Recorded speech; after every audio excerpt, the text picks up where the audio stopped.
아무래도 이제 많은 시청자분들이 이재명 대표님의 건강 상태가 많이 걱정될 거예요. 단식을 지금 계속 하고 계시고 의료진의 판단도 상당히 상태가 좋지 않다. 건강 상태가 그렇게 지금 얘기를 하고 있는 상황이거든요.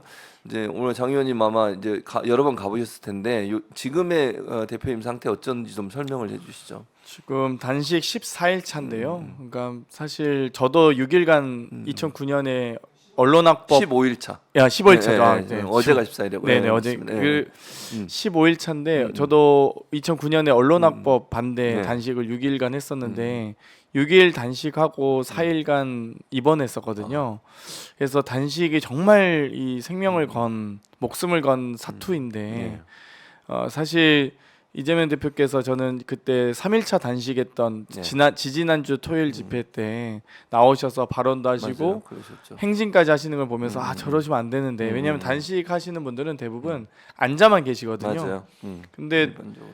저렇게 막 돌아다니시면 이 안 그래도 이 여러 이 몸 상태를 유지하는데 어려운데 어렵죠. 처음에 저 딱 보면서 오버페이스인데 저 3일째인데 저렇게 하시면 안 될 텐데. 그러니까 단식 첫날 하셨으면 뭐 그나마 그럴 수 있다. 그다음부터 좀 앉아 계시면 되는데 지금 또 뭐 국힘에서도 그러고 뭐 여러 보수 언론에서도 조롱하고 지금 막 정기국회가 있는데 무슨 단식이냐 하면서 그래서 저희가 아니 일상적 당무를 다 하신다 대표께서 하셨는데 사실 일상적 당무가 어렵습니다. 사실 그래서 단식하는 것 자체가 그래서 지금 열흘이 넘어가고 있고요. 여러 저체온증이라든지 뭐 이런 뭐 부정맥 빈도도 높아지고 있고 사실 좀 걱정이 됩니다. 지금 저혈당도 있으셔서 저혈당 같은 경우 쇼크로 올 수도 있거든요. 그래서 뭐 하루하루가 정말 참 그러니까 이제 말씀하신 것처럼 그렇게 정말 경무에 시달리면서 그러니까 업무를 하시면서 하면도 그런 건데 그 사이에 2번이나 검찰이 또 불렀잖아요. 조사를 하겠다고. 이런 무도한 검찰이 어디가 있습니까? 저렇게 몸이 약해서 단식을 하고 있는 분을 2번이나 한 번도 아니고 2번이나 불러가지고 얼마나 또 거기서 힘드셨겠어요. 그렇죠. 아니 거기서 실수가 있습니까? 질의하고 답변하고 거기 또 사인하는 거 가지고 논란이 됐지만 피의자 신문조 쓰면서도 얼마나 또 논쟁이 있었으니까 그런 일이 벌어졌지 않겠습니까? 그렇죠. 그런 모습을 보면 정말 이 정권은 이 참 사람을 이렇게 어떻게 저렇게까지 할 수 있을까 하는 생각이 들어요, 사실은. 진짜 이 수사 검사들이나 그 지휘선상에 있는 모든 검사들은 아마 역사적 또 이 정치적 법적 모든 가능한 수단을 다 동원해서 심판받아야 되고요. 그래서 어제 최고위에서도 제가 모두 발언했던 게 계속 저희가 최고위원 모두 발언으로만 이제 이야기를 해왔는데 그러면 물론 이제 우리 당의 홈페이지나 언론의 기사로 남을 수는 있지만 앞으로 이 기자들 한 사람 그 검사들 한 사람 한 사람 실명까지 다 거론하고 조작과 의혹에 대한 이 모든 의혹들을 다 열거해서 국회 속기록으로 대한민국 헌정사에 남겨야겠다는 생각했습니다. 그래서 평생 혹은 대대손손 공권력을 남용한 조작 검사들은 대대손손 반성할 수 있도록 막심하게 후회할 수 있도록 후회를 할 수 있도록 제가 단순하게 최고위 모두 발언이 아니라 저도 국회 지금 본회의 5분 발언 신청해서 얘기할 생각입니다. 어쨌든 대표님 좀 걱정되고 사실은 의료진들이 좀 수시로 체크를 해서 건강 상태가 나빠지기 전에 반드시 만약에 문제가 있으면 대표님 반대하시더라도 저는 병원에 모시고 가는 게 맞다고 생각하고 사실 애초 그때 목요일 최고위하고 긴급 최고위 소집됐을 때 그러니까 당 대표 취임 1주년 취임 기자회견 전날 저녁에 모였을 때 2시간 정도 했었거든요, 회의를.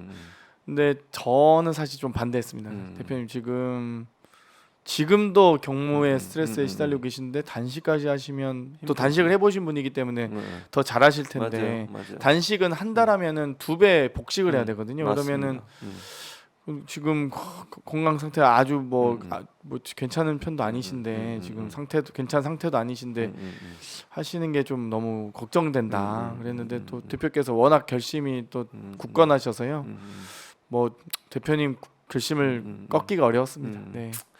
어쨌든 뭐 이제 시작이 됐으니까 뭐 이제 건강을 해치지 않는 범위 내에서 뭐 대표님 말씀하신 그런 어떤 의지 이런 부분은 충분히 반영돼야 되겠지만 그것이 건강에 영향을 미치는 건 절대로 안 된다는 것을 우리 지지자들이나 아니면 민주당원들 모두 다 바라고 있을 겁니다. 원래 장 의원님도 물론 그렇게 하실 거고요.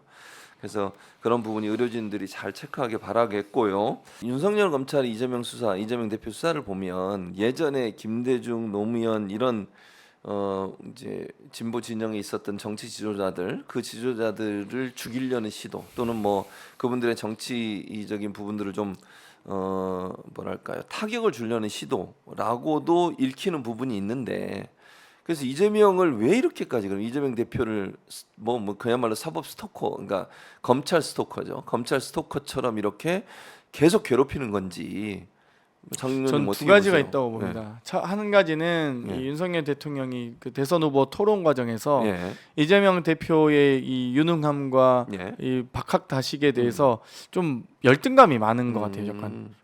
그러니까 그러지 않고서는 뭐 예. 손바닥에 왕자 쓰고 나온다든지 뭐 1년 반이나 됐는데 영수회담을 거부할 이유가 없거든요. 그러니까 저렇게까지 무서워 이제 이거는 약간 그러니까 싫어서 피한다기보다는 예. 무서워서 피한다고밖에 생각하지 못할 정도로 저는 열등감이 있다고 보고요.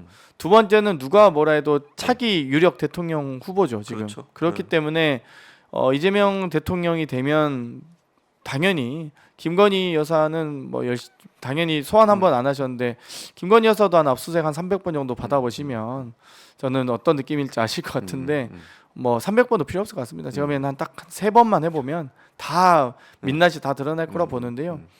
뭐 여러 가지 지금 본인이 후환이 두려워서 저러는 게 아닌가라는 생각을 강하게 갖고 있습니다. 네, 결국 그런 문제 때문에 그렇게 한다.